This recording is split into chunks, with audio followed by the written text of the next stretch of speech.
Chapter 1. After so many years of research, neuroscience and Buddhism have found common ground. The self is not real. Why are you unhappy?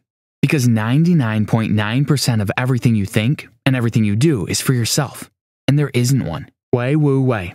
Humans have struggled to answer the questions that border around our existence for a long time. When we think of who we are, the I, or ego, that comes to mind represents the idea that it is the individual self that drives the body. It observes, makes decisions, and carries out actions. The I is what we think of our true selves. Buddhism and other schools of Eastern thought believe that the idea of me does not exist and refer to this as anatta, which is translated to mean no self. This is one of the most critical tenets of Buddhism. But this idea contradicts many Western traditions and disagrees with our whole sense of being. This summary explores strong evidence suggesting that the concept of the self is simply a construct of the mind rather than a physical thing located somewhere in the brain.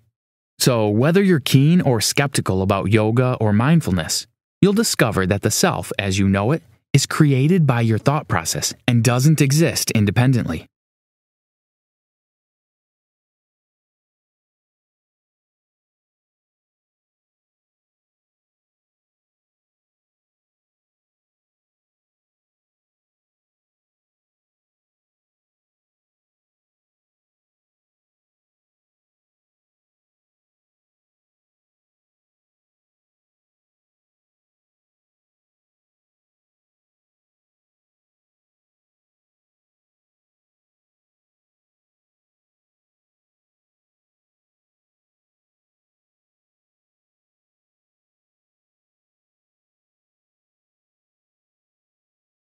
Chapter 2.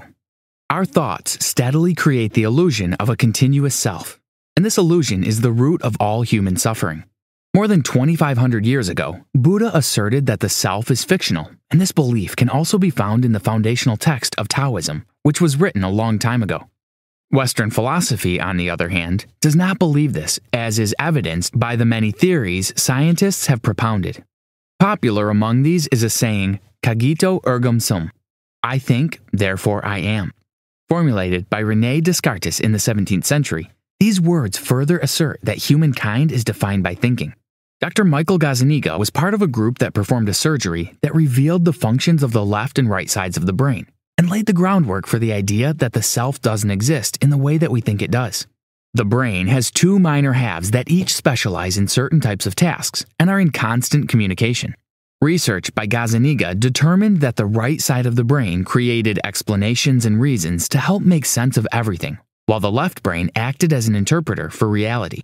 In one of Gazzaniga's early studies, it showed that the talking side of the brain quickly came up with a coherent but completely incorrect explanation of an event, based on the evidence it had available.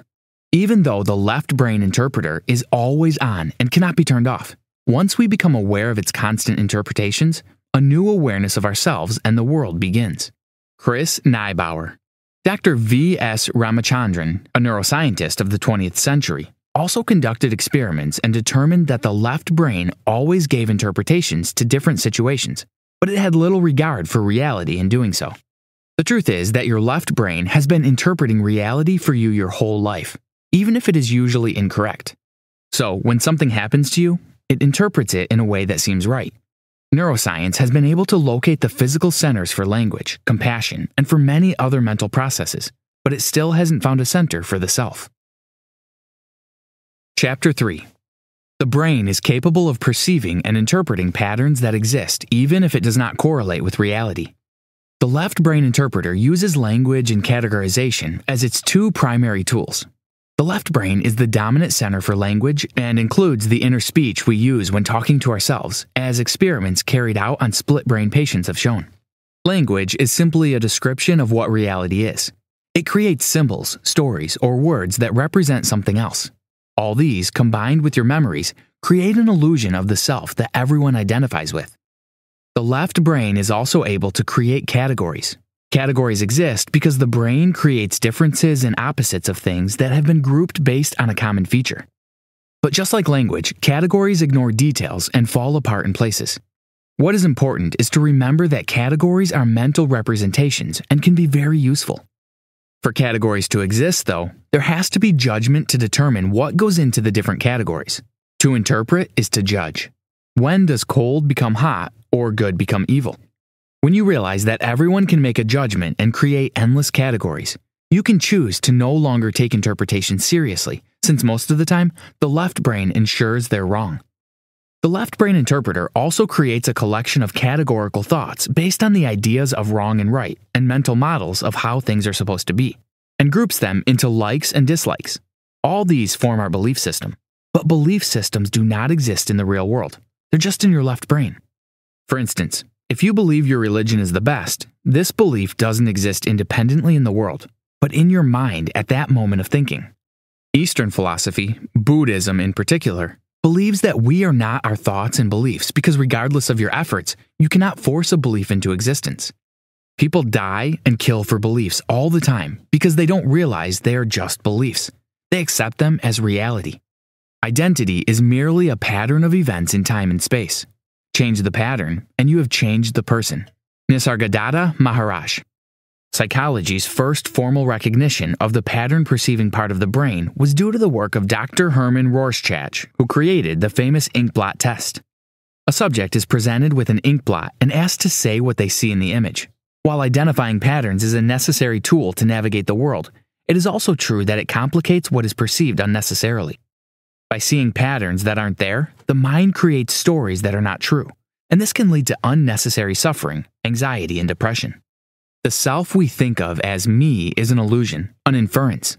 Like a mirage, the vision doesn't exist in reality. Chapter 4.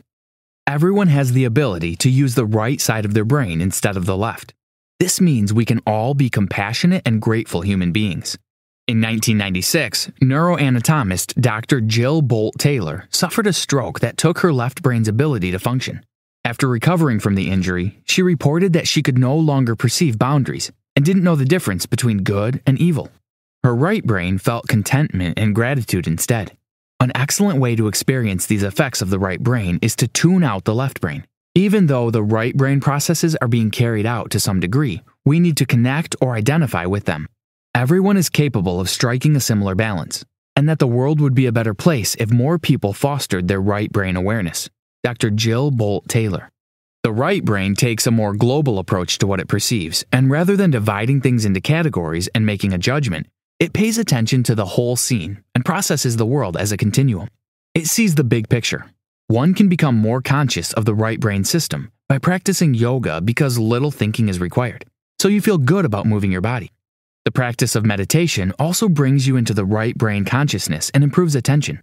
Similar effects have been found as a result of Tai Chi, which is a form of movement-based meditation. Tai Chi has been found to lower blood pressure and enhance cognitive function. Yoga has also been shown to boost memory. Another known way is the practice of mindfulness.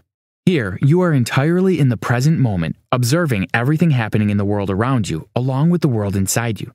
Feelings, thoughts, and sensations. So rather than thinking about reality, you are in reality. The right brain is the spatial center, and movement-based activities are one way to tap into it. Chapter 5. It is easier to survive difficult situations when you first take the time to understand them, and not just allow the left brain to jump to conclusions. Meaning and understanding are two vital processes of the right brain. Almost every cognitive task depends on meaning, as it allows us to store information in the short-term or long-term memory. Finding meaning is not just about improving your memorization skills. Instead, finding meaning makes it easier to survive a difficult situation and gives you more understanding. Over the years, we have used metaphors to liken the abstract things in life to what we can relate to. For instance, someone might say love is like a rose, beautiful but with thorns that hurt us sometimes. It is the function of the right brain to make the connection between the metaphor and what it means. The left brain is considered the master of reality, and the right brain is portrayed as unconscious, but in truth, the right brain is a form of consciousness that does not rely on words. Chris Neibauer. If reality were an ocean, the left brain would only take it one wave at a time, but the right brain sees the whole sea. There's a sort of intelligence in the right brain that is difficult for the left brain to understand. The right brain lights up during the times you can't remember a person's name, or you feel like you've been somewhere before but can't place the feeling. It is responsible for the nonverbal types of knowledge, often referred to as intuition. With intuition, knowing happens without explicitly being able to put into words where this knowledge came from. You just feel it. Psychologist William James thought it happened too often to be called a coincidence and named it fringe consciousness, since our conscious mind isn't always aware of it. With the many emotions we experience daily, it is essential to note that there is no such thing as a bad emotion. Instead, when you accept them as they come, they no longer have control over you because you have given up trying to control them. Two emotions that are innate in our being, though, are gratitude and compassion, and these can help us live a more fulfilling life. Some studies have shown that feelings of gratitude activate the right side of the brain. Instead of always complaining about the things you cannot change, as it leads to anxiety and depression, show gratitude. Gratitude goes beyond simply accepting that a situation is happening. It means you deliberately try to enjoy it. By realizing that the suffering you is merely a construct of one half of your brain, you'll be able to live a life that is without stress and anxiety. When we see ourselves in other people, we show compassion. Your right brain is also responsible for creating links between words and situations, and bringing out the creativity in you. It is almost impossible to deny the power and potency of the right brain, which provides life-changing insights, bursts of intuitive genius, and leaps of creative problem-solving. Did you know? Recent studies indicate that the intuitive right brain is better than the left brain at making certain decisions. Chapter 6. Life is full of many perspectives. For a fulfilling life, explore as many as possible, rather than being set in your ways. Everyone is conscious, and we all share a sense of perception.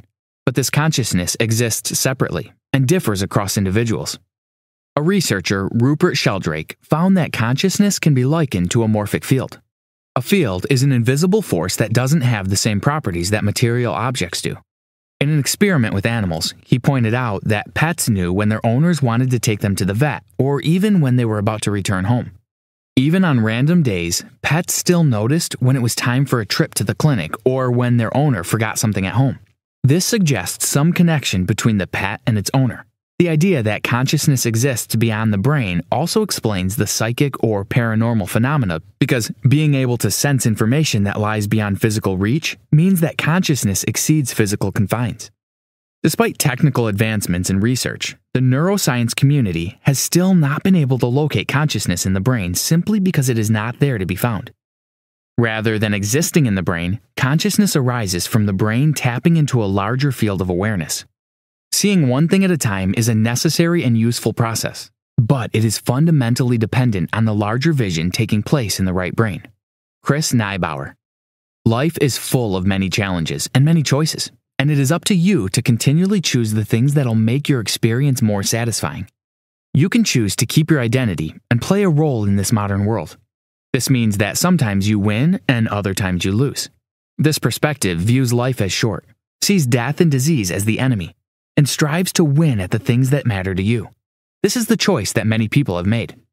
But there is another option: to pursue wholeheartedly the activities associated with the right side of the brain in search of enlightenment. This path has been followed by saints, monks, and of course, the Buddha.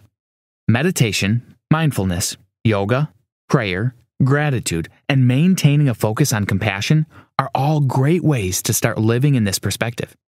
Another option is to have one foot in each of the other two options. You take life seriously enough to cheer yourself up when you win and be sad when you lose. But you don't take any of these too seriously because you understand how impossible it is to lose without winning or win without losing.